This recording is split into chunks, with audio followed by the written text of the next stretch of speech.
Okay. ఈ భయంకరమైన situation చూస్తా ఉంటే మొత్తం రక్తపు మరకలున్నాయి. ఏమనిపిస్తుంది? మళ్ళని లేకుండా చేయాలన్న ప్రయత్నం చేసినట్టు స్పష్టంగా కనిపిస్తా ఉందా? సార్ ఒక రకంగా అంటే సామాన్య ప్రజల కోణంలో చూసినప్పుడు ఇది ఒక భయాందోళనకరమైనటువంటి వాతావరణంగా ఉన్నది. సార్ నిజంగా కూడా నేను దాడి జరిగిందంటే ఏదో మామూలుగా దాడి జరిగిందేమో అని అనుకున్నాను నేను ఫస్ట్ స్టార్టింగ్‌లో. ఆ తర్వాత కంప్లీట్‌గా కూడా విజువల్స్ ఒకటి రన్ అవుతా ఉంటే అసలు ఏంది ఎటువైపు పోతా ఉన్నాం తెలంగాణ రాష్ట్రం అసలు ఎటువైపు తీసుకెళ్తా ఉన్నది కల్వకుంట్ల కుటుంబం తెలంగాణ రాష్ట్రాన్ని అనేది చాలా స్పష్టంగా అర్థమవుతా ఉన్నది.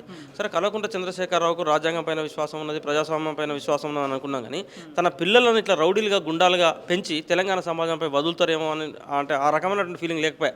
కేసీఆర్ పైన కూడా ఒక గౌరవం ఉండే తెలంగాణ రాష్ట్రం తెచ్చినటువంటి ఒక ఉద్యమకారుడిగా కేసీఆర్ పైన అప్పటికి ఇప్పటికి ఒక గౌరవం ఉన్నది. కానీ తెలంగాణ రాష్ట్రంలో జరిగినటువంటి ఏ ఉద్యమానికి సంబంధం లేనటువంటి ఒక ఇద్దరు వ్యక్తులు తెలంగాణ రాష్ట్రంలో వినాశనం సృష్టించడానికి కోసం ప్రయత్నం చేస్తూ ఉన్నారు. ఆ ఇద్దరు వ్యక్తులే కల్వకుంట్ల చంద్రశేఖరరావు పిల్లలైనటువంటి కల్వకుంట్ల తారక రామారావు, రెండో వ్యక్తి అయినటువంటి కల్వకుంట్ల కవిత. సో కల్వకుంట్ల కవిత యొక్క దుర్మార్గ చర్యలు ఏ రకంగా ఉన్నాయంటే ఈ ఈ రోజు నేను క్యూ న్యూస్ ఆఫీస్ చూసినప్పుడు ఒక రకమైనటువంటి ఇక్కడ ఉండలేనటువంటి వాతావరణం క్రియేట్ అవుతా ఉన్నది. ఆ స్మెల్ చూసినాక మనం బ్లడ్ స్మెల్ ఎంత బ్రహ్మాండంగా ఎంత దారుణంగా ఉన్నదో మనం అసలు ఊహించలేకపోతా ఉన్నాం స్మెల్ను. సో ఫర్నిచర్ చూస్తూ ఉన్నాం. ఫర్నిచర్ని కూడా మొత్తం టోటల్ క్యూనిస్ ఆఫీస్ అంతా కూడా కొలాబ్ చేశారు. సరే ఈ దాడుల ద్వారా ఏం సాధిస్తావు కవిత? నువ్వు ఇది ఏమనుకుంటున్నావు? నువ్వు ఒక ఆడపిల్ల అనుకుంటున్నావా, రౌడీ అనుకుంటున్నావా, గుండా అనుకుంటున్నావా?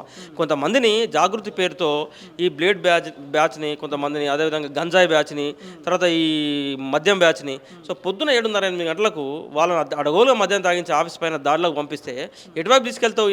ఇలా కల్వకుంట్ల కవిత ఇప్పుడు నేను మాట్లాడుతూ ఉంటే మళ్ళీ మాట్లాడితే నీకు బాధ అనిపించింది కదా. కల్వకుంట్ల కవితకు ఏమైనా ఇబ్బంది అవుతుందా? ఈరోజు ఎవరైతే దాడికి వచ్చినటువంటి కార్యకర్తలు వాళ్ళ ఈపులు వలిగినాయి, కార్యకర్తలు ఈపులు వలిగినాయి. ఇప్పుడు వాళ్ళు కేసులు ఎదుర్కోవాలి, వాళ్ళు జైల్లో పోవాలి. కవిత ఎక్కడ ఉంటుంది? మళ్ళీ ప్రశాంతంగా దొరసాన్ లెక్క ఏసీలకి కదలకుండా కూర్చొని ఉంటుంది. సో ఈ ప్రజలు కూడా వీళ్ళు ఆలోచన చేయాలా.